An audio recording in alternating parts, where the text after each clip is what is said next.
आयोग ने एक्स से हटवाई सियासी नेताओं और दलों की पोस्ट। कंपनी बोली ये कैसी अभिव्यक्ति की आजादी। नमस्कार, मैं हूं रचना सिंबा। अगर आप कुछ पोस्ट करने जा रहे हैं तो रुक जाइए। क्या ये राजनीति से जुड़ी बात है? क्या ये विपक्ष के खिलाफ है? क्या ये सत्ता पक्ष के खिलाफ है? तो सोच लीजिए, क्योंकि हो सकता है इलेक्शन कमेटी के द्वारा आपकी इस पोस्ट को हटवा दिया जाए।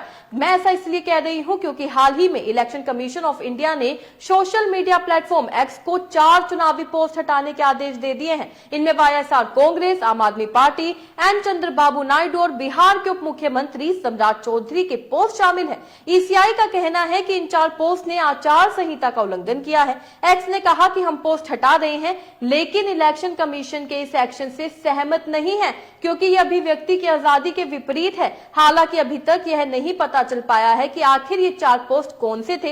एक्स ने आगे कहा है कि हमने उन 4 यूजर्स को यानी 4 नेताओं को भी पोस्ट हटाने की जानकारी दे दी है और पारदर्शिता बनी रहे इसके लिए पोस्ट हटाने के आदेश को पब्लिश कर रहे हैं। अब आपको बताते हैं इलेक्शन कमीशन के द्वारा इस पोस्ट को हटाने के लिए क्या कुछ कहा गया। दरअसल इलेक्शन कमीशन ने कहा है कि ये 4 पोस्ट आचार संहिता का उल्लंघन कर रहे थे। हम किसी भी तरह से अन्य दल के नेताओं या कार्यकर्ताओं के निजी जीवन के आधार पर राजनीतिक दलों की आलोचना करने की इजाजत नहीं देते हैं। साथ ही ऐसे आरोप जिनका कोई आधार नहीं है, यह आदेश उन पर रोक लगाता है। इस मामले को लेकर चुनाव आयोग ने कहा है कि यदि एक्स इन आपत्तिजनक पोस्ट को हटाने में देरी करता है तो यह आदर्श आचार संहिता का उल्लंघन होगा, जो लोकसभा और विधानसभा चुनावों के कार्यक्रम की घोषणा के साथ लागू हुई है। तो आप देख सकते हैं किस तरीके से यहाँ पर इलेक्शन कमीशन के द्वारा यह कहा गया है कि ये पोस्ट इसलिए हटवाई जा रही है क्योंकि किसी के निजी जीवन पर कोई टिप्पणियां की गई हैं। वहीं अगर बात की जाए, हाल ही में कंगना रनौत के द्वारा भी, जो अभी बीजेपी से जुड़ी हैं,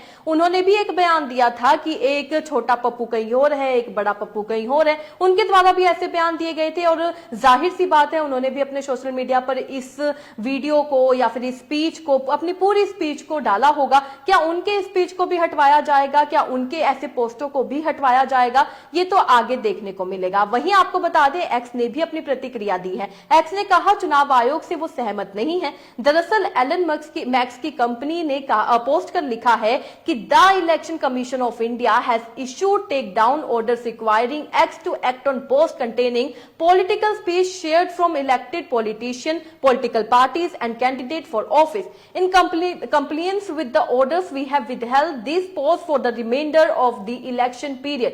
यानी कि एक्स ने कहा है कि भारत के चुनाव आयोग के आदेश पर कंपनी की तरफ से कुछ राजनेताओं, राजनीतिक दलों के उम्मीदवारों के राजनीतिक भाषण वाले कुछ पोस्ट को रोकने के आदेश दिए गए हैं। However, we disagree with this action and maintain that freedom of expression should extend to these posts and political speech in general। Elon Musk की कंपनी ने एक्स में कहा है कि वह चुनाव आयोग के आदेशों से असहमत है, यानी कि डिसएग्री करते हैं। एक्स ने कहा कि हम चुनाव आयोग से अपने सभी पोस्ट को वापस से पब्लिश करने देने की मांग भी करते हैं। We have notified the affected users and in the interest of transparency we are publishing the takedown orders here। X ने आगे कहा कि हमने उन 4 यूजर्स को यानी 4 नेताओं को भी पोस्ट हटाने की जानकारी दे दी है और पारदर्शिता बनी रहे इसके लिए पोस्ट हटाने के आदेश को पब्लिश भी कर रहे हैं। ऐसा पहली बार नहीं हो रहा है कि चुनाव आयोग किसी की पोस्ट को हटवाने के आदेश दे रहे हों। 2021 में भी किसान आंदोलन में अकाउंट हटाने को कहा गया था। जी हां, इससे पहले 2021 में भी किसानों के विरोध के दौरान ट्विटर प्लेटफॉर्म और भारत सरकार के बीच तनाव देखने को मिला था। केंद्र ने कंपनी को कथित खालिस्तान लिंक के लिए लगभग 1200 अकाउंट को हटाने के लिए कहा था। वहीं 250 जर्नलिस्ट के अकाउंट भी हटाने को कहा था।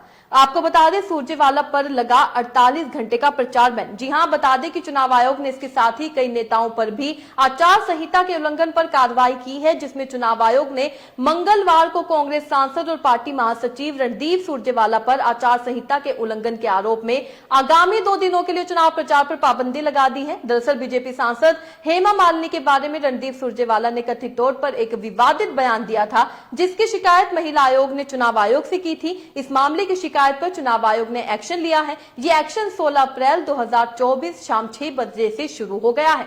तो आप देख सकते हैं किस तरीके से इलेक्शन नजदीक है और इलेक्शन कमीशन की बात की जाए तो वो भी काफी एक्टिव नजर आ रहे हैं। कुछ पोस्ट को हटा रहे हैं, कुछ नेताओं के ऊपर पाबंदियां लगाई जा रही हैं। अब जैसे रणदीप सुरजेवाला की बात की जाए तो 2 दिन तक वो चुनाव प्रचार नहीं कर पाएंगे, उन पर पाबंदी लगा दी गई है। ऐसे इलेक्शन कमीशन के द्वारा ये जो चीजें हैं वो की जा रही हैं। लेकिन सवाल ये उठता है ये सारे एक्शन सिर्फ और सिर्फ विपक्ष पर ही क्यों किए जाते हैं? क्या सत्ता पक्ष में जो लोग हैं या सत्ता पक्ष के जो नेता हैं वो कुछ भी करे वो सही होता है? ऐसा क्यों? अभी हाल ही में इलेक्टोरल बॉन्ड का मामला कितना सामने आया, उसको लेकर इलेक्शन कमीशन ने आज तक कोई भी सवाल नहीं पूछा कि आखिर इतना पैसा कहां से आया, इतना पैसा कैसे दे दिया और किसने दे दिया, इन्होंने क्यों ले लिया। इसको लेकर इलेक्शन कमीशन ने कुछ भी नहीं कहा, अभी तक चुप्पी साधी हुई है। ऐसे ही कितने मामले हैं जिनमें इलेक्शन कमीशन को बोलना चाहिए लेकिन वो वहां बोलते हुए नजर नहीं आते हैं, लेकिन यहां ऐसे एक्शन करते हुए नजर जरूर आते हैं। सवाल बस इतना है कि ये एक्शन सिर्फ और सिर्फ विपक्ष पर क्यों होते हैं, सत्ता पक्ष पर क्यों नहीं होते हैं? क्या सत्ता पक्ष के जो भी नेता हैं